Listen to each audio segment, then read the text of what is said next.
वहां पर हमने तीन चीजों के बारे में जाना था, नॉर्मल गुड्स, इंफीरियर गुड्स और इनएक्सपेंसिव गुड्स। अगर आपका डिमांड जो है इनकम के हिसाब से अगर घट और बढ़ रहा है तो वो तीन गुड्स जो होंगे वो आपके जीवन में रहेंगे। जैसे कि मान लो कि अगर आपका इनकम एक तरीके से बढ़ रहा है, आप मान लो कि आपका इनकम बढ़ रहा है, तो जो नॉर्मल गुड्स है, नॉर्मल गुड्स का जो डिमांड है, जो सामान्य वस्तु या फिर बोला जाए जैसे क्लोथ हो गया, फूड हो गया, जो आमतौर या आम भरी जिंदगी में आप एक तरीके से इस्तेमाल करते हैं, तो भाई सिंपल सी बात है कि नॉर्मल गुड्स का जब इनकम या इनकम जब बढ़ेगा तो नॉर्मल गुड्स की डिमांड भी एक तरीके से बढ़ेगी, और जब इनकम किसी भी इंसान का कम होगा तो नॉर्मल गुड्स की डिमांड क्या होगी, एक तरीके से कम हो जाएगी। ठीक है। दूसरा चीज इंफीरियर गुड्स। इंफीरियर गुड्स मतलब हमने बोला था कि जो सस्ती, क्या है, जो सस्ती सामान है, ठीक है, जो एक तरीके से low quality of the goods ऐसे बोल सकते हैं। ठीक है। वैसे इसका हिंदी अगर देखो तो घटिया वस्तु होता है, ठीक, घटिया सामान।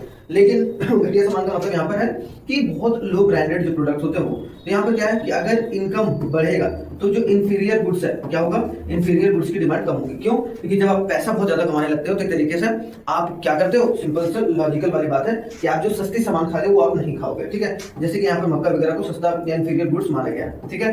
जब इनकम एक तरीके से कम होगा तो इंफीरियर गुड्स का डिमांड होगा वो अधिक हो जाएगा। क्यों? क्योंकि आपको डर सताने लगेगा कि ऐसा ना हो कि इनकम मेरा बहुत ज्यादा कम हो जाए और ये जो इंफीरियर गुड्स है उसके दाम एक तरीके से बढ़ते रहे। दाम भी छोड़ दो, दाम एक तरीके से दाम पर तो रिलेट नहीं करता है, ये किससे रिलेट करता है, डायरेक्टली इनकम से। तो वो रहता है कि भाई जब इनकम कम होता है तुमको लगता है कि और पैसे कम ना आने लगे भाई, इसलिए खरीद के रख लो, तो उसकी इंफीरियर गुड्स की डिमांड बढ़ जाती है। इनएक्सपेंसिव, जैसे कि आपको मैंने बताया था कि match stick, MATCH, match sticks, जो माचिस और एक तरीके से सॉल्ट, ठीक है, ये सब सारे क्या है भाई, एक तरीके से इनएक्सपेंसिव है। मतलब क्या है, आपका इनकम बढ़े या फिर आपका इनकम अगर घटे, ठीक है, दोनों केसेस में क्या होता है, सिंपल सी बात याद रखना है कि थोड़ा बहुत डिमांड जो होगा, क्वांटिटी डिमांडेड इसका बढ़ेगा, थोड़ा बहुत बढ़ेगा, लेकिन जो ज्यादातर में क्या रहता है भाई, हमेशा जो रहता है वो कांस्टेंट रहता है। कांस्टेंट का मतलब क्या कि एक तरीके से सेम रहता है, सेम रहता है ऑल द टाइम। जैसे मान लो कि आपका इनकम 1 लाख रुपए था, 2 लाख रुपए होगा, तो आप पहले 1 चम्मच नमक डालते थे, अब 2 चम्मच नमक नहीं ना डालोगे, है कि नहीं। मैच स्टिक पहले आप एक जगह पूजा करते थे, वैसे नहीं, हर दिन आप 10 जगह पूजा करोगे।